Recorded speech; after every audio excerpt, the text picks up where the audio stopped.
Muy buenas tardes a todos. Un cordial invitación a los que están conectados en este momento. Estamos transmitiendo en vivo desde el Centro Médico Alias Norte de la ciudad de Bogotá, en una participación de información para nuestros usuarios.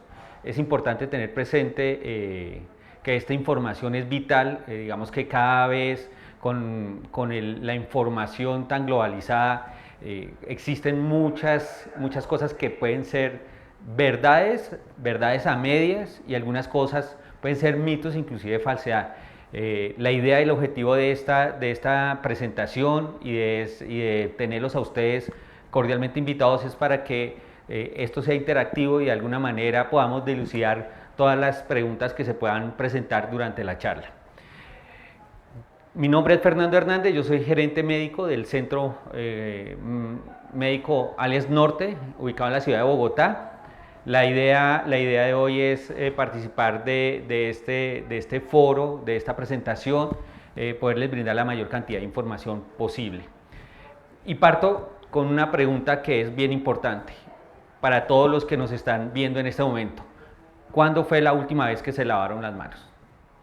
Y es muy importante tenerlo presente porque digamos que de toda la información que nos dan, yo podría resumir esta presentación en dos cosas. Uno, el aislamiento voluntario, y dos, el lavado de manos, como las mejores herramientas para evitar la propagación de este virus.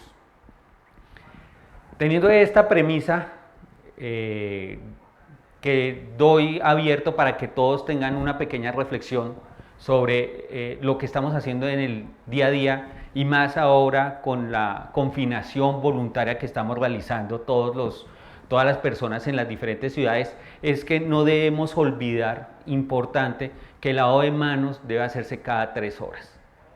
Independientemente del lugar donde nos encontremos, no solamente para aquellas personas que están saliendo de sus hogares, sino todos los que estamos en esa confinación. Y vamos a arrancar con esa premisa y vamos a iniciar la presentación: mitos y verdades del COVID-19. Tenemos que tener presente que este virus es un virus nuevo que apareció inicialmente en diciembre en la ciudad de Wuhan, en China, y que empezó a presentarse los primeros casos desconociendo el tipo de germen que estaba participando en esta infección poblacional. Y hay que tener presente que este virus, digamos que fue identificado más o menos el 12 de diciembre, y que transcurrido ese mes, cuando empezaron a aparecer los numerosos casos en la ciudad de Wuhan, es tan solo hasta el 29 de diciembre se emite la alerta por parte de la República de China a la OMS, y es la OMS la que genera esta alerta mundial, inicialmente como una epidemia, luego fue trascendiendo a algunos países, continentes, para que finalmente la consideraran una pandemia. Y es importante tener presente esto porque hay que determinar que aunque todas las personas pueden salir afectadas por este tipo de infección, hay unas personas que debemos tener mayor preocupación y mayor cuidado. Eso no quiere decir que no todas las personas, o sea, la evidencia es contundente, todas las personas pueden padecer la infección. Y es importante tenerlo presente porque parte de ahí nuestro autocuidado. El autocuidado es básicamente qué responsabilidad tengo yo como individuo y como participante de una sociedad en poder proteger a las personas más vulnerables. Y tenemos que existen algunos factores de riesgo. Las personas mayores de 60 años. ¿Y por qué las personas mayores de 60 años? El envejecimiento hace que nuestro sistema inmunológico no sea tan eficiente como en personas más jóvenes. Y es por eso, tal vez por eso, que en las personas jóvenes y en los infantes, muchas veces este tipo de infección van a cursar con una sintomatología leve. Sintomatología que más adelante vamos a describir para que tengamos presente. Entonces la primera verdad es que todos los seres humanos estamos en riesgo. Es mito, ¿cierto?, que solamente a las personas mayores de 60 años se puedan complicar. Puede que ocurra que en personas más jóvenes pueden presentar complicaciones. ¿Y por qué? Porque existen unos factores de riesgo. Factores de riesgo como enfermedades que alteran el sistema inmunológico, personas que tengan enfermedades como cáncer, VIH, tuberculosis, pacientes que tengan algunas enfermedades cardiovasculares como la hipertensión arterial, la diabetes, están considerados como personas de riesgo. Y esta es la invitación a que, así como el Estado y como las diferentes sociedades científicas han hecho énfasis en que claramente esta población tiene que ser aislada. ¿Por qué? Porque esta es la población que empieza a presentar severidad en la enfermedad y más tasa de mortalidad. Cuando hablamos de ya definido algunos factores de riesgo, también tenemos que tener en cuenta que hay un tema muy importante y es cuándo debemos definir qué es un contacto estrecho, cuándo definimos que una persona puede contagiar a otra persona. Y en este sentido, digamos que hay unas definiciones ya avaladas, digamos que aprobadas por las diferentes sociedades, y es en las cuales todo distancia inferior de entre persona y persona de 2 metros es un área y es precisamente un área de influencia en la cual se pueden contagiar las personas. Y hay que tener presente algo, este virus tiene una similitud, digamos, a unos virus que ya con anterioridad, digamos que ha ocurrido otro tipo de infecciones, que son los SARS, que es este tipo de, termina siendo de la misma familia que llamamos coronavirus. Y lo definimos coronavirus básicamente porque tiene una especie de corona, ¿cierto?, que le da la fortaleza de adherirse a los huéspedes, pero también presenta debilidades y por eso el lavado de manos es crucial para eliminar este tipo de virus. Entonces, este es un virus que se elimina por partículas, es un virus pesado, entonces el virus va a estar en el ambiente pero por muy corto tiempo y en diferentes lugares van a estar en unos tiempos prolongados. Y doy ejemplos, en el aire puede estar alrededor de 3 horas, pero si está en un lugar metálico puede pasar 3, 4 días para que el virus desaparezca. Y así con algunos elementos cotidianos. Y ahí radica la importancia de tener presente esta distancia. Y 2, que debemos tener presente es el tiempo de exposición. Y el tiempo de exposición es importante porque no es solamente el contacto externo en algún momento con el paciente que tiene síntomas, debe tener un tiempo mínimo de exposición. Y hablamos tiempos mayores a 15 minutos. Aquellas personas que tienen síntomas, por eso es importante y se recalca importante tener barreras de seguridad cuando presentan síntomas respiratorios. ¿Por qué? Porque están posiblemente aquel paciente que tiene criterios de infección de este tipo de virus, del coronavirus, puede transmitirlo fácilmente a través de particulados que van a quedar en el ambiente y que fácilmente otra persona a través de contacto físico y a través de contacto de las mucosas terminar infectado. Entonces, importante y recuerde que son distancias inferiores a 2 metros, por eso es importante tener presente esta distancia y se dan cuenta a veces cuando salgan a algunos lugares donde puede haber algún tipo de conglomeración de personas, esas distancias se deben respetar y el otro, el tiempo de exposición a esa persona que pueda estar contagiada, entre comillas. El Estado, digamos que las diferentes sociedades científicas y el gobierno han definido algunas clasificaciones que realmente son clasificaciones adoptadas o adaptadas a los diferentes, digamos, países donde han ocurrido infecciones de este estilo. Y es importante tenerlo presente porque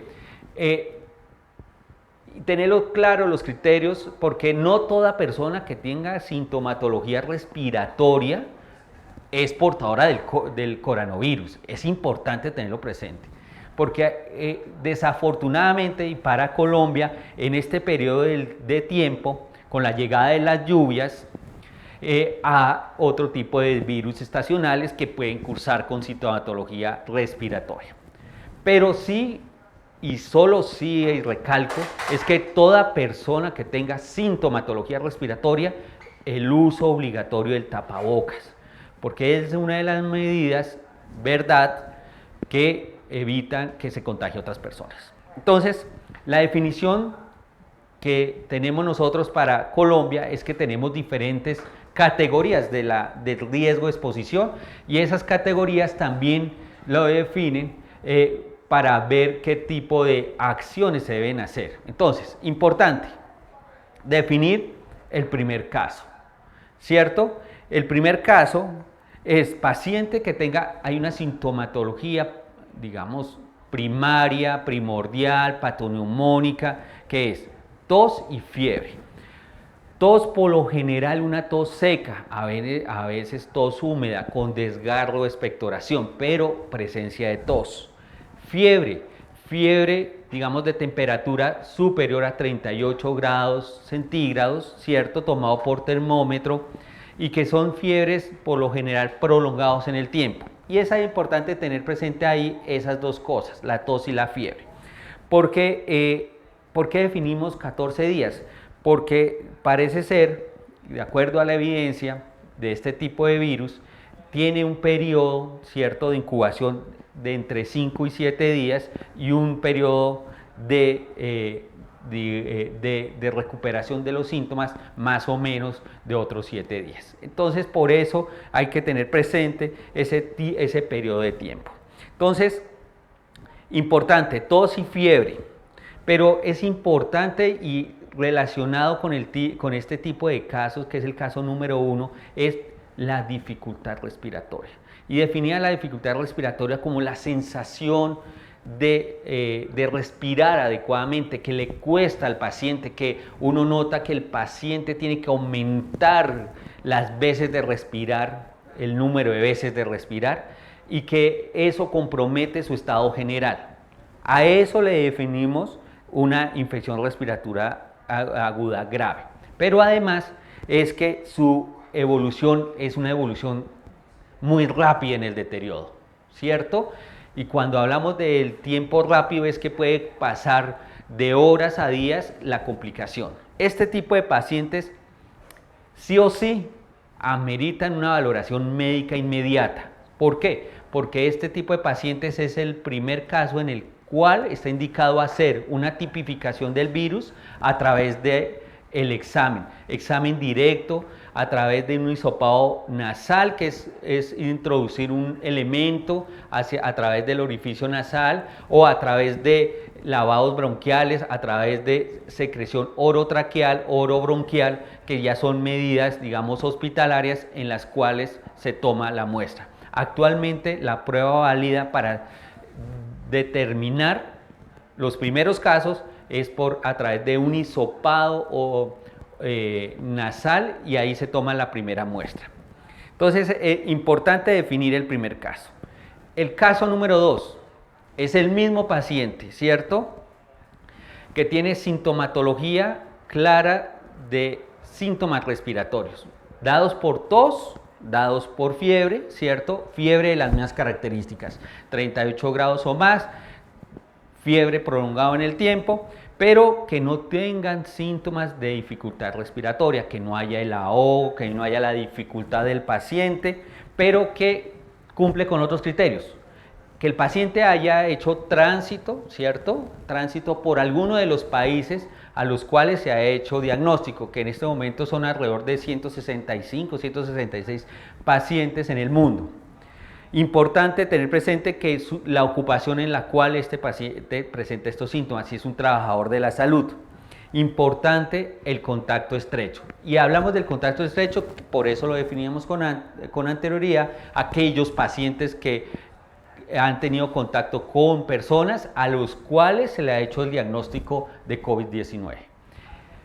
Estos pacientes, digamos, que también cursan con otro tipo de sintomatología, digamos que son síntomas respiratorios que pueden también presentarse, como el dolor de garganta, ¿cierto? La percepción, la ausencia de los olores, puede haber sí o no sintomatología gastrointestinal. pero siempre tener presente que los síntomas cardinales, la tos y la fiebre, deben estar presentes. En este caso, este tipo de pacientes se le va a hacer también, cumpliendo los criterios de clínicos que acabé de nombrar, más la asociación epidemiológica, sea laboral, sea de viaje, sea de contacto, a estos pacientes se hace hisopado también nasal para hacer el diagnóstico. ¿Cuál es la diferencia entre las dos? La primera es una sintomatología, digamos que hay una sintomatología respiratoria ya grave que necesita hospitalización. En estos casos, el paciente, como cursa con sintomatología leve, no hay compromiso de su patrón respiratorio, no hay compromiso de otros sistemas del organismo. Estos pacientes pueden ir a casa. Y aquí, como les decía al inicio de la charla, una verdad, sí o sí debe haber aislamiento social. Y este aislamiento social es que debe quedarse en un lugar donde pueda garantizar que pueda usar un baño, ¿cierto? Que sus utensilios de aseo sean para esa persona, que sus utensilios de comida, de consumo de alimentos sean también para esa persona, y que definitivamente no debe haber personas alrededor de donde está habitando por lo menos a 2 metros, ni que tengan exposiciones superiores a 15 minutos. Sí o sí debe tener su mecanismo de barrera en caso de que haya otras personas, y mi recomendación y la recomendación de las sociedades es que si hay personas mayores de 60 años, debe esas personas no encontrarse en esos mismos recintos. El caso 3, digamos que hasta hace una semana esto ha cambiado y va a seguir cambiando con el paso del tiempo, pero digamos que hasta ahí llegaban los 2 primeros casos cuando iniciaron la pandemia. El tercer caso que definieron es el caso de paciente adulto que tenga más de 60 años y que esté hospitalizada por cualquier cosa. Y ese, digamos, tercer caso lo tenemos definido como aquel paciente que por sus condiciones de factores de riesgo, sí o sí debemos tener descartado que esté cursando con COVID-19. El cuarto caso, digamos que aquí yo lo nombro, pero realmente hay un caso, digamos, incluido por asociación epidemiológica, es que cualquier fallecimiento que sea sospechoso de COVID también deben hacerse pruebas patológicas sobre el cadáver para hacer el estudio epidemiológico. Y ese sería el caso cuarto. Este caso, digamos que eso hubo un cambio en estos últimos días en los cuales se presentó esa modificación, y sería el caso 4, sería el caso quinto. Y es importante tenerlo presente porque son los pacientes que no presentan síntomas, o en otras palabras, los asintomáticos. Y es importante tenerlo presente porque son aquellos pacientes que más pueden ser peligrosos para la comunidad, porque tienen la enfermedad, porque están hasta ahora cursando con la enfermedad, no han presentado síntomas y por tener contactos estrechos pueden masificar la infección. Entonces es importante definir que esos pacientes deben tener una asociación de viaje, ¿cierto?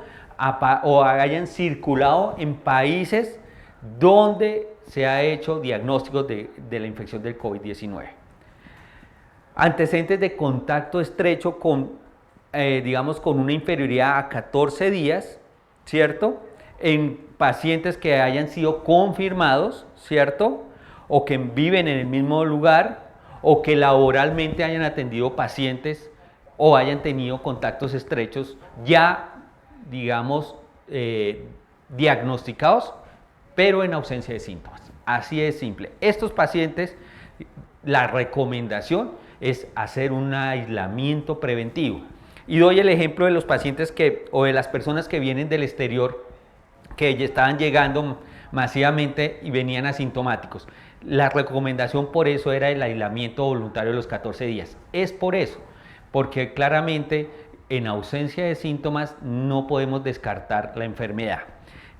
Cuando tenemos alguno de estos criterios, lo importante acá, más allá del diagnóstico, es que tengan ese aislamiento. Y por eso la política, digamos, digital, y la que vamos ahorita a empalmar con la nacional, es ese aislamiento, para cortar o hacer una brecha con sintomáticos y así, digamos, poder hacer un corte epidemiológico de la infección.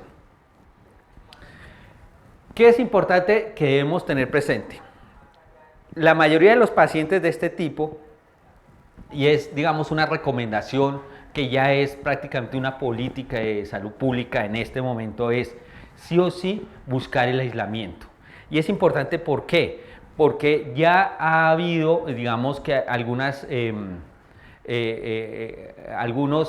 estudios poblacionales donde establecen, dependiendo de cada una de las medidas que se vienen haciendo, teniendo en cuenta experiencias en otros países, el impacto de contagios. Y podemos decir que si Colombia no hubiera hecho nada en este momento, ¿cierto? En un mes un paciente con síntomas podría estar contagiando alrededor de 400 personas. Y eso es clave. Por eso es importante hacer el autoaislamiento y sobre todo voluntario. Lo que les hablaba, permanecer preferiblemente en habitaciones y baños individuales para aquellos casos donde haya una buena ventilación también. Evitar visitas de otras personas en el lugar porque entonces está la persona enferma y no quiere informar y entonces deciden de alguna manera que otras personas vengan al lugar. No, hay que restringir cualquier tipo de visita y sobre todo si son mayores de 60 años. Importante realizar el lavado de manos y es clave, independientemente sea o no paciente portador, sea o paciente que tenga síntomas. Es clave que las personas tengan o no tengan la enfermedad, nos lavemos las manos. Y es importante y creo que es una de las enseñanzas más claves para poder hacer ese corte epidemiológico de la infección, es que el virus con el contacto del jabón, independientemente de la marca, y aquí va unos mitos, que hablan de que utilicemos el vinagre, que utilicemos el cloro, el bicarbonato, que utilicemos cualquier otra sustancia, no hay nada más superior que el lavado de manos. Entonces, la invitación es, tenemos jabón y agua, utilicémosla, pero es importante también tener presente que la técnica debe ser una técnica adecuada, donde podamos recorrer el producto del jabón alrededor de toda la mano, ¿cierto? Donde no quede ningún espacio sin utilizar el jabón y así la mayor efectividad. Los residuos deberán manejarse de manera exclusiva y diferencial. Siempre digamos que esto debe hacerse en bolsas separadas, preferiblemente no mezclar también la ropa, no mezclar otros elementos de uso personal entre personas con síntomas o sin síntomas. Es importante tener presente eso. Y claramente que ya esto se hizo con anterioridad, es evitar lugares donde haya conglomeración de personas. Con respecto al lavado de manos, otra de las situaciones que es frecuente es que nos dicen, por favor, no utilizar la mano para tocarse la cara. Y es clave porque a través de las mucosas, la boca, las fosas nasales, la nariz y los ojos, si nosotros tenemos contaminación de contacto por el virus, fácilmente puede ser transmitido. Y entonces ahí es donde uno, cuando ve la literatura y hace diferencia con otro tipo de infecciones respiratorias, termina siendo un diferencial de que este tipo de virus definitivamente necesita el contacto. O sea, hay particulado, o sea, la persona que tose, ¿cierto?, que emite partículas y uno puede tener un contacto estrecho y aspirarlas, pero no es el común denominador de este tipo de infección. Este tipo de infección se ubica en otros lugares donde nosotros fácilmente nos podemos contaminar y a través de las manos poder transmitir la infección hacia nuestro organismo. Importante, las personas que usan anteojos, es parte de su extensión de la cara. Recomendación, también hacer una higiene, ¿cierto?, así como lavamos las manos, los lentes, las gafas, la montura debe ser lavada con agua y jabón. ¿Cada cuánto? Cada 3 horas. Precisamente porque es una extensión más de nuestro cuerpo para las personas que lo usan. Importante, en este momento en Colombia estamos en contención. Nosotros digamos que para este tipo de infecciones tenemos 3 fases. Una fase de preparación, que ya digamos que es más informativa, eso ya hace meses que lo hicieron desde cuando en diciembre empezaron a emitir las primeras alertas y que todos los sistemas de salud en diferentes partes del mundo, incluyendo Colombia, empezaron a revisar sus diferentes estrategias en caso de tener posibles pacientes con infección del COVID-19 en sus territorios. Luego pasamos a una fase de contención, que es lo que se está haciendo actualmente, que es muy importante. Aquí, digamos, es clave, vamos a, como decíamos, esto es un foro abierto, no quiero que sea una charla tan magistral. Estamos recibiendo preguntas muy valiosas. Vamos a hacer respuesta a algunas. Diana Paredes nos pregunta, ¿es cierto que el cloro mata el virus? Y es importante, digamos que todas las soluciones hipocloradas inactivan el virus, ¿cierto? Y es importante tenerlo presente, sobre todo para superficies. Es clave que las personas sepan utilizar el hipoclorito solo, no mezclarlo ni con vinagre, ni con amonio, ni con bicarbonato, porque esas combinaciones pueden, digamos, como no son combinaciones con concentraciones controladas, pueden ser inclusive contraproducentes contra la salud. Entonces, importante tener presente. Lo mismo, tomar agua con limón y carbonato mata el virus. Claramente es falso, ¿cierto? El virus, digamos que básicamente se inactiva, como lo vengo diciendo siempre, se inactiva con el lavado de manos.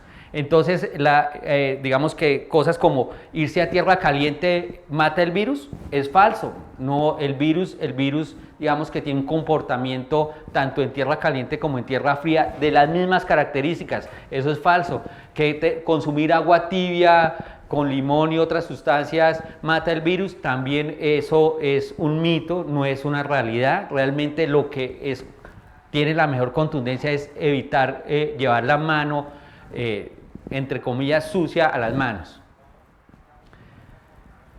Jeff Mag habla, es cierto que no es recomendable tomar bebidas frías, va encaminada a lo que acabo de decir, el cambio de temperatura de las sustancias no es ni favorecedor ni protector.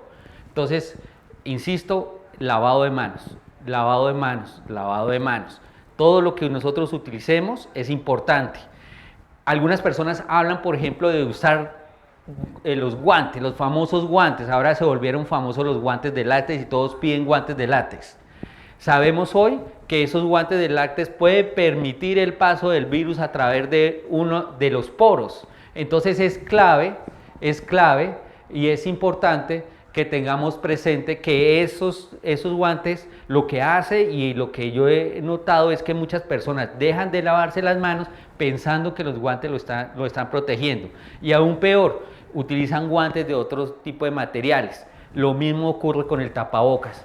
Tapabocas que no sean digamos, de la material ya permitido, por favor evitémoslo, porque si lo hacemos de tela, de otro tipo de material, ese material permite atraer de sus poros que atraviesa el virus. Entonces no termina siendo un factor protector, sino puede ser antes contraproducente. Entonces, esperamos que en el país lleguemos a contención, y digamos que depende de cada uno de nosotros que seamos responsables en nuestro autocuidado, en el lavado de manos, pero también en el aislamiento social, que podamos llegar solamente a la contención. La siguiente fase es de mitigación, que es una fase en la cual ya presenta infección autóctona en la región donde ocurra, y digamos que ahí debe haber otro tipo de medidas. Esto dice recomendaciones para el personal de salud, pero realmente es la recomendación para todo tipo de persona y es la técnica del lavado de manos. Es clave el lavado de manos. Siempre frotar las manos con la solución húmedas previamente, utilizar jabón líquido el que deseen o jabón de cualquier tipo, pero digamos que aquí es clave de pronto no en barra el jabón, sino preferiblemente líquido para que sea el mínimo contacto si lo vamos a hacer a diferentes personas. Frotar cara con cara, dorso con dorso, ¿cierto? Hacer el movimiento, ¿cierto? Para cubrir la zona de los pulpejos y las uñas, ¿cierto? Pulpejos, circular alrededor del dedo gordito, ¿cierto? Y por último, muñecas y lavado. Con la toalla que nos secamos, ¿cierto? Cerrar el grifo. ¿Cuánto tiempo? Mínimo 40 a 60 segundos.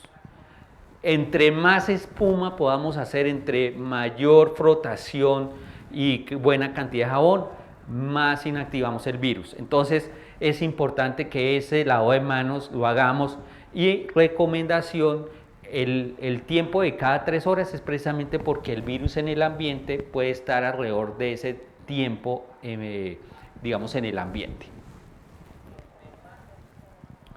Cuando hacemos, digamos que tenemos que salir de casa o vamos a un lugar donde no dispongamos o no disponemos de jabón y de agua, válido digamos, los desinfectantes.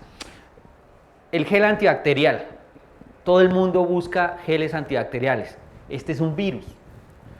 Entonces, el gel antibacterial realmente no es que mate el virus. No lo que va a hacer es que lo va a contener, ¿sí? Lo va a inactivar por un tiempo más o menos de 3 horas. Entonces, en la lógica, si uno se aplica, sabe que en ese transcurso del tiempo debe haber un lavado de manos. Entonces, digamos que no sea el objetivo de estar cargando permanentemente un gel antibacterial. Es un apoyo muy importante, sí, pero solamente para aquellos casos donde no dispongamos de agua y jabón. O sea, que no sea la única barrera de seguridad que tengamos. Y 2, es importante tener presente que la técnica, porque yo lo he visto en pacientes, se aplican y solamente se frotan la parte, digamos, anterior de las manos. No, la técnica tiene que ser la misma como si fuera lavado de manos. ¿Quiénes deberían usar tapabocas? Y este es otro mito. Entonces, el tapabocas tampoco tiene que ser indiscriminado en este momento. ¿Por qué? Porque en el tapabocas muchos de los virus van a quedar impregnados en el tapabocas.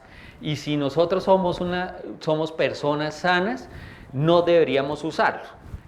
Entonces, ¿qué sucede? Que si nosotros estamos usando indiscriminadamente el tapabocas, esas partículas van a quedar ahí impregnadas y nosotros en el momento de retirarlo, ¿cierto? De coger el tapabocas, lo que uno está haciendo es contaminándose la mano. Y uno lo que hace es bota el tapabocas, ¿cierto? Y luego se está pasando la mano a la cara. Error, mito. Entonces, utilizar siempre el caucho para retirarlo y botarlo. Y lo insisto, el tapabocas no es para personas que no tienen síntomas, es para personas que tengan sintomatología. Aquellos que ya tienen sintomatología, tos, congestión nasal y eso, ellos son los candidatos a usar tapabocas, nadie más. ¿Listo? Pero hay unas excepciones. Los trabajadores de la salud, porque tenemos que estar viendo pacientes, debemos usarlos. ¿Qué otras excepciones? Personas que son cuidadores de otras personas que tengan infección respiratoria aguda deberían usarlo. Para los demás casos deberían no hacerlo. Importante, ¿cuándo debemos consultar?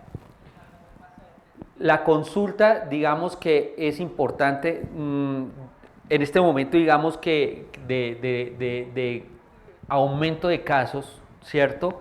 Es importante definir si yo soy candidato, o sea, con los criterios. Tengo sintomatología, pero además de eso, tengo estos criterios. Y si yo tengo dificultad respiratoria, yo no espero una visita domiciliaria. Yo me transitaría a un servicio de urgencias. Pero si yo sé que no tengo ningún criterio, tengo síntomas respiratorios, pero sé que no he viajado fuera de Bogotá o fuera del área de influencia del virus, que adicionalmente no cumplo criterios de que tenga contacto estrecho con alguien confirmado, ni soy trabajador de la salud, pues esperaría manejo de síntomas a través de ¿qué? Visita domiciliaria, ¿cierto? O autocuidado y aislamiento. Si soy población de riesgo, visitaría a un médico. Si tengo problemas, vamos a decir, es importante tener presente eso. Las pruebas en este momento de toma de COVID-19 está centralizada en el Instituto Nacional de Salud. Ellos ya han designado, algunos en este momento en el país, ya tienen designadas más o menos a 7 laboratorios para que puedan empezar a hacer procesamiento de laboratorio. No es que nos hayamos quedado sin muestras como algunos dicen, no, lo que sucede es que esto inicialmente en contención está centralizado. Entonces, no es que en todos los centros ambulatorios estén haciendo las pruebas. Probablemente con el pasar de los días, algunas instituciones ambulatorias van a tener que hacerlo. Probablemente algunos servicios domiciliarios lo van a tener que hacer. Solamente ahorita lo que tenemos por protocolo es que claramente algunas personas que tengan sintomatología en el servicio de urgencias, solamente si cumple criterios. No es porque yo venga y me la quiera hacer porque quiero descartar el coronavirus. No, deben haber unos criterios clínicos muy claros. Y esperamos en el transcurso de estos días se pueda modificar lo de las tomas y ojalá lo podamos hacer en nuestros centros ambulatorios, que sería lo ideal. Cristina nos pregunta, ¿desde qué momento inician los síntomas después del contacto? Digamos que la historia natural del virus habla de que entre 5 y 7 días, a partir del contacto, es que empieza a aparecer síntomas. Y hay un periodo de convalecencia de otros 7 días y por eso el periodo, digamos, natural o de incubación de este virus está encaminada en 14 días. Pero realmente la incubación en la historia natural es entre 5 y 7 días después del contacto. Giovanni Gamboa Jaime nos pregunta, para los bebés, ¿qué cuidados debemos tener? Para los bebés, cuidados debemos tener me imagino que lo que dice Giovanni es, ¿qué recomendación a los cuidadores de los bebés? Es importante, y digamos que no solamente por el virus, por el COVID-19. Los niños menores de 5 años tienen complicaciones respiratorias por otro sinnúmero de virus, que no son el COVID-19. Parece ser que los niños y los menores, los escolares, los lactantes, parece ser que el virus no los ataca agresivamente. Por eso, y hago la cuña, una de las recomendaciones que hicieron tempranamente fue bloquear colegios y universidades, porque terminaban siendo los niños probablemente potenciales transmisores de la enfermedad, ¿cierto? Y ser pacientes con un curso leve de la sintomatología. Entonces, los cuidadores, obligatoriamente, si tiene sintomatología respiratoria, aislarse del niño, ¿cierto? Cualquiera sea su naturaleza, uso de tapabocas, obviamente, y lavado de manos. Eso garantiza por lo menos una limitante entre el 50 y el 80% de que vaya a haber algún tipo de contaminación hacia los bebés. Gladys Lucía González nos pregunta, ¿a partir de qué día, luego de dar positivo, se ve mejoría? Hablamos de 14 días.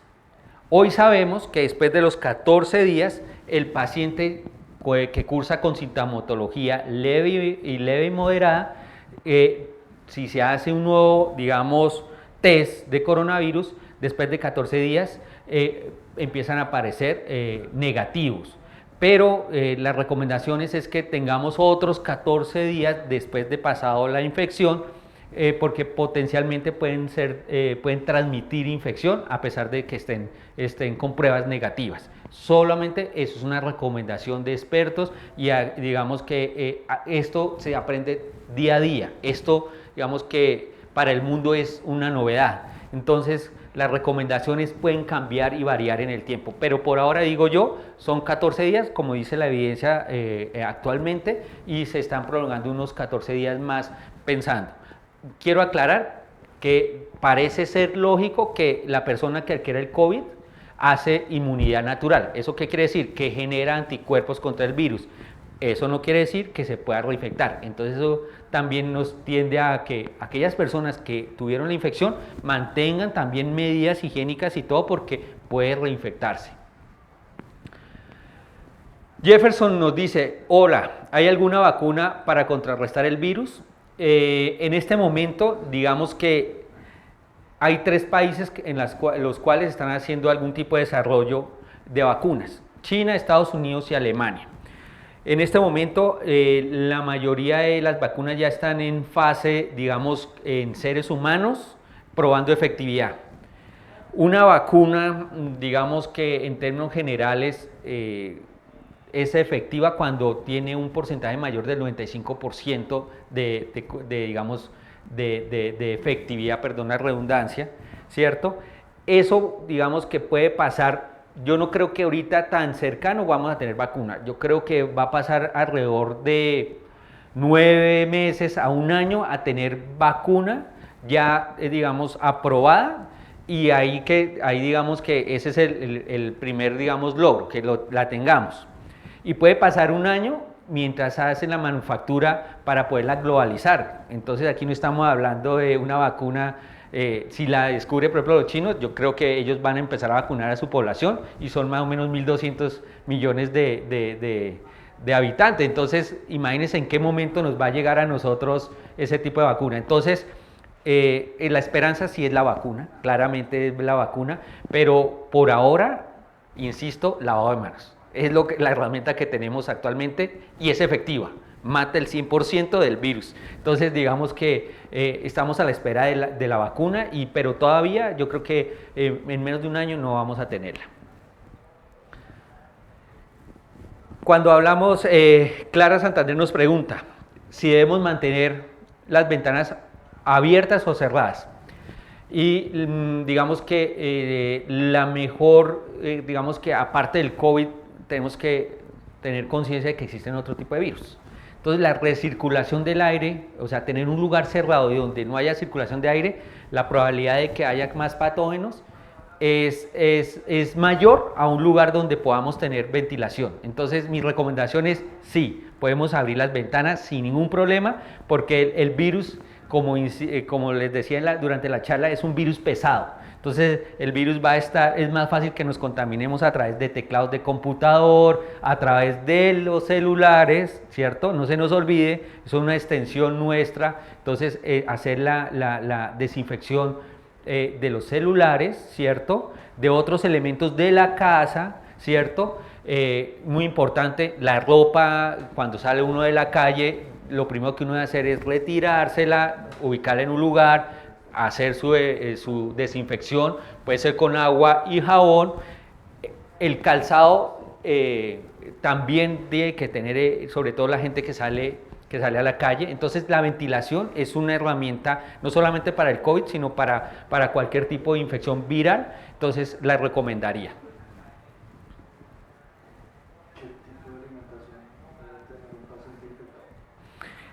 Nos preguntan sobre tipo de alimentación, y digamos que el tipo de alimentación debe ser lo más saludable posible, sea para cualquier persona. Sabemos que nuestro sistema inmunológico es un sistema que digamos, va variando en el tiempo, ¿cierto? Entonces hay factores que puede que lo aumenten, factores que lo disminuyen.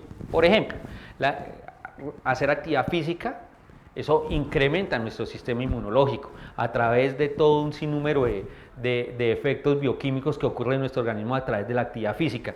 La comida tiene que ser una comida muy saludable, preferiblemente, digamos, que tenga un buen contenido proteico para, digamos, son unos pacientes que probablemente van a estar quietos un par de días, ¿cierto? Entonces pueden haber pérdida no significativa, pero sí de masa muscular, puede ser hipercalórica, dependiendo también de las comorbilidades que tenga. Entonces, si es un paciente que tenga contraindicación de alimentos ricos en grasa, pues hay que ajustar eso. Si tiene que no pueda requerir carbohidratos, ¿cierto? Azúcares también, restricción de azúcares también, digamos, lo importante, digamos, que es adecuarse a la alimentación que nosotros denominamos saludable, vegetales, frutas, ¿cierto? Proteínas de origen animal o vegetal. Digamos que cada caso es particular, individual, pero en general la comida y la actividad física. En estos días vamos a estar muy quieticos en ese aislamiento. Buscar la manera de hacer actividad física en los lugares donde estamos nosotros en aislamiento. No quedarnos tanto quietos porque pues tenemos que también proponer por la movilidad. La última pregunta que vamos a desarrollar es, si una mujer embarazada contrae el virus, ¿el bebé puede nacer con alguna secuela? Y yo le podría decir en este momento, lo que tenemos en este momento, porque esto hasta ahora está cursando, entonces no puedo aseverar qué secuelas y consecuencias va a haber en el futuro. Realmente hoy sabemos que las mujeres embarazadas se comportan como la población general, pero la población general de los jóvenes, ¿qué quiere decir? Que las mujeres embarazadas van a cursar probablemente infectadas con síntomas leves y moderados, y eso es muy bueno. Y también sabemos es que no atraviesa la placenta, eso quiere decir que el bebé es indemne a la infección, pero hasta ahora son estudios observacionales, no poblacionales, entonces no es concluyente. Insisto, no hay que exponer a una mujer embarazada a pacientes sintomáticos respiratorios por ninguna que sea la causa, o sea, el COVID es una, pero cualquier otro tipo de infecciones puede complicar a la paciente. Además, no se nos olvide que tenemos por ahí el Zika y el chikungunya para las embarazadas, entonces tener presente eso. ¿Listo?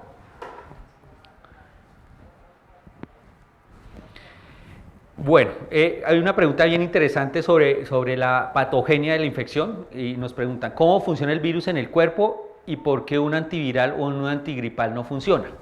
Y es bien particular. Digamos que este es un virus nuevo, tiene unas características muy particulares de su genoma, ¿cierto? De su composición. Él lo que hace es que lo que provoca es una respuesta exagerada del cuerpo, lesiona algunas células particulares del cuerpo y lo que causa es una falla inicialmente respiratoria, ¿cierto? En las personas mayores, en la gran mayoría de las personas lo único que va a hacer es un proceso inflamatorio leve, como cualquier otro virus. La pregunta de los retrovirales es importante porque ya empezaron a haber estudios con algunos retrovirales y claramente digamos que no los retrovirales que tenemos en este momento son efectivos. Han hecho la combinación de dos tipos de retrovirales y los estudios digamos que no son alentadores. Cabe anotar que en Estados Unidos y en algunos países están utilizando la hidroxicloroquina, un medicamento antimalárico que utilizamos en reumatología, como irresponsablemente Trump lo decía lo digo irresponsable porque decía que probablemente era el medicamento de tratamiento y la FDA, que es la organización que administra los medicamentos en Estados Unidos, ya empezaron a mostrar reportes donde el medicamento no es contundente para disminuir las complicaciones. Todavía es muy pobre, digamos los estudios todavía no muestran un beneficio, pero aún más, ni siquiera lo podemos utilizar como profiláctico, o sea, como para evitar la infección. Entonces, mucha prudencia con este tipo de medicamentos y todavía, como insisto, esta es una infección nueva, es un germen nuevo, estamos aprendiendo todos los días están saliendo nuevos estudios a nivel mundial y cada día pues estamos mirando cuál va a ser la mejor manera de tratarlo. Estamos utilizando, he visto pacientes que en cuidados intensivos que estamos utilizando los retrovirales y la hidroxicloroquina, sí se están utilizando en cuidados intensivos para minimizar el impacto del virus, pero los resultados no son nada alentadores. Este es un tema más político, ¿cierto? ¿Qué hechos ocasionarían que el gobierno incrementara los días de cuarentena? Y digamos que tiene algo de salud pública también. Hablamos de la famosa, ha salido en muchos medios el ascenso, ¿no? El ascenso de los casos, ese de alcanzar el pico y luego la meseta y luego los descensos. Todo depende, yo insisto, y es la enseñanza final que es con lo que yo inicié la charla, el autocuidado. Si nosotros somos juiciosos y somos conscientes de que la enfermedad nos puede tocar a cada uno de nosotros, que hay unas personas que sí tienen mayor riesgo que otras, pero a cualquiera de nosotros nos puede tocar, y no hacemos las medidas de autocuidado y nos lavamos las manos, ese pico no lo vamos a impactar. Tristemente uno observa a través de los medios de comunicaciones cómo el terminal de transportes terrestre está lleno de gente, cómo el centro está lleno de gente, y he visto con tristeza que en los conjuntos residenciales donde hay parque interno, están todas las familias compartiendo. Eso realmente no es una cuarentena, realmente ese no es un aislamiento, y ese es el gran peligro que podemos estar corriendo nosotros cuando no damos, digamos, el valor real de una infección. Ver noticias de lo que está pasando en Italia, lo que está pasando en España, ese drama de que tenemos un ventilador pero tenemos 2 pacientes y que el médico tenga que elegir a quién poner el ventilador y el otro tenga que fallecer, yo creo que es de las decisiones más dramáticas que hay en salud. Saber que se colapsa el servicio, nosotros estamos prestos, somos los médicos y todo el servicio de salud, digamos que somos los soldados que estamos en la primera línea de combate, pero necesitamos de todos ustedes, y digamos que esto es un mensaje no solamente para los que nos están viendo en este momento, sino que lo podamos transmitir a todas las personas, es que el autocuidado es clave y el lavado de manos aún más. ¿Cómo Alias apoyaría el quedarse quieto? Van a ser consultas virtuales. Nosotros en este momento, a través de los centros médicos, lo que estamos haciendo es que en primer lugar, nosotros no estamos restringiendo la atención de los pacientes. Digamos que somos conscientes que los centros médicos estamos para soportar a una red de salud que va a necesitar de esos recursos, sobre todo en servicios de urgencias. Nosotros lo que estamos haciendo como estrategia es teleasistencia. La teleasistencia no reemplaza una consulta, o sea, no es que el paciente que tenga alguna condición de salud nueva para nosotros como centro médico lo vayamos a formular, y es claramente porque el acto médico no lo reemplaza ningún otro medio externo. Estamos nosotros intentando establecer un mecanismo para contactar a nuestros pacientes, por ejemplo, pacientes mayores de 60 años que por alguna circunstancia tienen una agenda con nosotros o una consulta con nosotros, el especialista contactarse con él, y si es un paciente que tiene cierta regularidad, poder seguir el tratamiento sin que el paciente llegue. Nosotros tenemos un programa de crónico complejo para pacientes de Allianz, que lo manejamos, digamos, de los diferentes centros médicos, que son pacientes que por sus comorbilidades y su edad requieren, digamos, un seguimiento estrecho. Lo estamos haciendo por teleasistencia, pero esto, digamos que como es nuevo, insisto, probablemente en algún momento vamos a tener que hacer teleasistencia a otro tipo de pacientes. Por ahora la invitación es que están los centros médicos abiertos, intentar, digamos que suena paradójico, pero intentar usar lo menos posible la salida a la calle, porque pues estaría contradiciéndome, pero aquellos casos que necesiten, que no sean urgentes, estamos nosotros prestos para atenderlos, y con el paso de los días vamos nosotros digamos, mejorando esta herramienta de la teleasistencia para ver si podemos impactar a un mayor grupo de pacientes.